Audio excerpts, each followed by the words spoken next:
rabbi asked me to tell about this box. I'm sorry I'm not speaking in Ivrit, but I don't speak Ivrit, much to my embarrassment and shame. The story of this box probably goes back thousands of years to when, as Jews, but for me, the story of this box is circa 100 years. My mother is Shirley Ruth Tucker. She came and presented this box. President is too big a word, but I wanted to take part in the mitzvah of giving this box. And she came here, and Shirley Ruth Tucker is the daughter of Gershon Heinach HaKohen, who was a very, very learned man from Poland, came as a child to England with his brothers, and as Kohanim, he married a Levite. And he was very, very learned, and my mother was relatively learned. She met my father, Harold Tucker, whose name is on the side of this box, because he was an airman enlisted, conscripted by the British Army, services after the Second World War, of what's called national conscription, and he chose to be in the Air Force, because the Air Force wore a tie, and a tie he felt was important. But he was very, very, very poor, to the extent that he lived in a house where the lavatory was outside. His parents were communists. They had true East End Londoners, where the parents were the children who'd escaped the pogroms. They were not interested in religion. They weren't interested in any shape or form. They carried communist cards. My father, for some reason, did not aspire to that. And when he met my mother at being invited as an airman in Cardiff, he embraced the whole concept of real Yiddishkeit and really loved it. And much to my grandfather, Gershon HaKohen's, whatever the word is, embarrassment, my father was not top of his list of people that he should, my mother should marry. But anyway, it's a very long story, but anyway, at the end of it, my late grandmother, told my grandfather, and she was a Levite, so she came from a big, important family, so look, they're in love, they're very happy, and he is just a Cohen. He's not a Cohen, he's not a Levite, he's just in Israel, but they'll do fantastically together. Anyway, short story of that. Then I was born, obviously, I'm the eldest son, and we had everything traditional.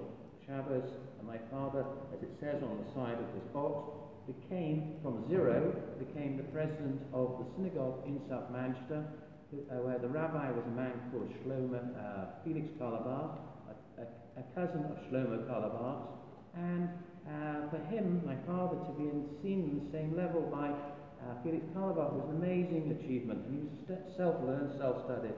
Anyway, a year before my bar mitzvah, my grandmother died, and from a car accident where a truck hit her crossing the road in Wilston.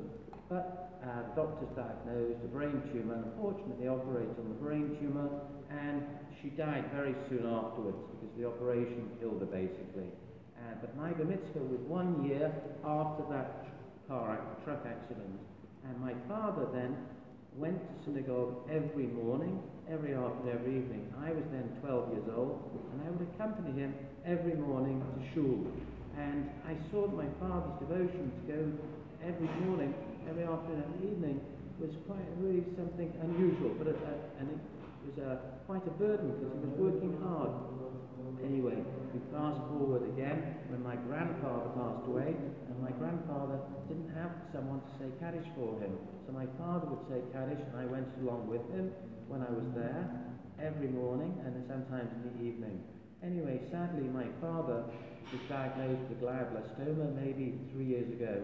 I had never put tefillin on every day. It was really the last thing I wanted to do, because I would start work in the morning get out of bed at 6:30, 6:45, and I'd be working at 7:30 until late at night, because we had a business and wanted to try and make it successful.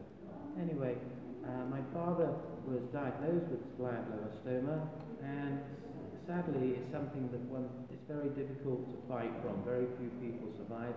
He didn't survive it. And obviously I had to say Kaddish, and that was a huge, huge struggle for me, because to say Kaddish again, if you're Orthodox, you do it anyway. But where this box fits in, the story is that 3 years before, a rabbi said to me, "Can you come and see me?" I said to him, "No, because I know that all you're going to ask for is money." And I said to him on the telephone, "Rabbi, I hold you in great esteem. He's a very, very, very well-known rabbi in England. I won't say his name so as not to cause any embarrassment." But I said, "No, no." And he said, "Please, please." And he rang maybe 10 times, and each time I'd say no. Eventually I said, "Look, Rabbi, I will come, but I know you're going to ask me money." Anyway, this was 4 years ago. And so 4 years ago, and the rabbi said to me, of course, the same thing. "Could you please donate some money, Barry?" And I said, "No, Rabbi, I told you on the phone I'm not going to donate any money. I'm already donating to your charity, and then if I give you more, it means somebody else has less, so I want to be able to try and give as much as possible to others." So he accepted that, and we talked about it a little bit, and then afterwards he said to me, "Look, Barry, I want you to do me a favour." I thought, "No more favours, please." And he said, "I want you to put on tefillin." I said to him, "I really don't want to have that obligation because it's a killer and I work very hard and I haven't got the time." He said, "No, please, please, please." This conversation went on and on. He said, "Look, just do it for me," the rabbi said. I said, "I really don't want to do it for you." He said, "Please." So in the end, I ended up putting on the tefillin every day. The first week or so, I forgot, but slowly but surely I was putting the tefillin every day, and I somehow fitted it into the schedule. Anyway, as I said, my father was diagnosed with glaucoma, and he died, so I had to say Kaddish. But for me, it was not hard suddenly to say Kaddish 3 times a day, because I knew to put the tefillin on, I knew how the service worked, and although I was really in total shock, I eventually would leave the service, and eventually I fitted into what was happening there, even to the extent that I said to myself, I'm going to learn to hit the parsha, so that when they daven it in the morning at shul, when on his yahrzeit, I could learn the Torah for him. And so it was not easy. It was a really, really hard journey. Anyway, during this year of Kaddish, I was in Tel Aviv, and I could rattle on about how we managed to daven and get a minyan on a 747 jet to America or to Geneva, but I haven't got time for this, but stories about this book. And so I looking desperately for a synagogue that does not start at 6 a.m. in the morning. That's absolutely meshugana. So eventually I found a little synagogue down the road from this synagogue that davens at 7, so that's not too bad. 7:30 I found one. Then I found this one, Mazel Tov, 8 o'clock in the morning. For me, that was an absolute deal breaker. So 8 in the morning I'd come along to this lovely little synagogue. I didn't understand a word the rabbis were saying in their droshes, but it doesn't matter. So I see in the synagogue they're putting the shekels, the tzedakah money, in a plastic bucket. It's one of those sort of half medical buckets with tablets in it, cut in half. I thought, this is not really good. You should have something with a little bit of kavod for this place. So I saw in the market in Jaffa this box. This box, it was not terribly expensive. I negotiated down, because that's what you're supposed to do.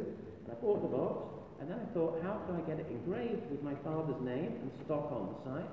And so I found a place in and I go there after doing a lot of research, and he tells me, yes, I can engrave it for you. There's only one problem. I am going on March of the Living in May, and I'm going tomorrow. I said, well, can you do it for me? He said, yes. He says, I can do it, no problem. You have to be here at 8 o'clock sharp, because I'm going to the airport afterwards. So I have a bicycle here, because it's quite nice to have a little bicycle driving around. And I'm on my bicycle, and I'm cycling down the street. I stop at the traffic lights, and the traffic lights are on red, no problem. And I have to be there for 12 o'clock, it's 11:45, and I get hit from the back by a Mercedes-Benz. And the bicycle with me goes like Mary Poppins once, it goes twice, at point 2 I think I should be saying a prayer, the Shema or something, or praying that I'm about to die, and the bicycle is throwing me maybe 10 meters, and I throw the bicycle away, and so that I don't land on it, and I realise I'm better off not making a prayer and protecting my head, and land on my shoulder and on my arm and my leg. Anyway, I'm there, I think I'm still alive, and wow, and so I get up and I realise I've not broken anything. It's a miracle. And the man in the Mercedes-Benz I can see is driving it still on his telephone in shock. He's hit me. And all the people in the cafe next to me are running over to check I'm okay, and one of them says, somebody must be watching over you. So I say, yeah, and I don't say why. I said, I've got to go. They think I'm absolutely crazy. So I've got to go. So I get up, I go across the road to where the engraving shop is. It's only a couple of meters. I pick up the box. The man says, I've done it for you, with my father's name on the side, and Tzedakah. And I say to him, thank you very much. Give him the money, walk out, go back to my bicycle, which somebody's put on the pavement, sit down in a cafe, and they all say this is a miracle.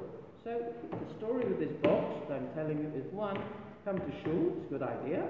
8 o'clock minyan, the best, and give some tzedakah. Excellent, excellent, excellent, excellent. Excellent. Shkoyach, shkoyach, shkoyach, shkoyach. It was.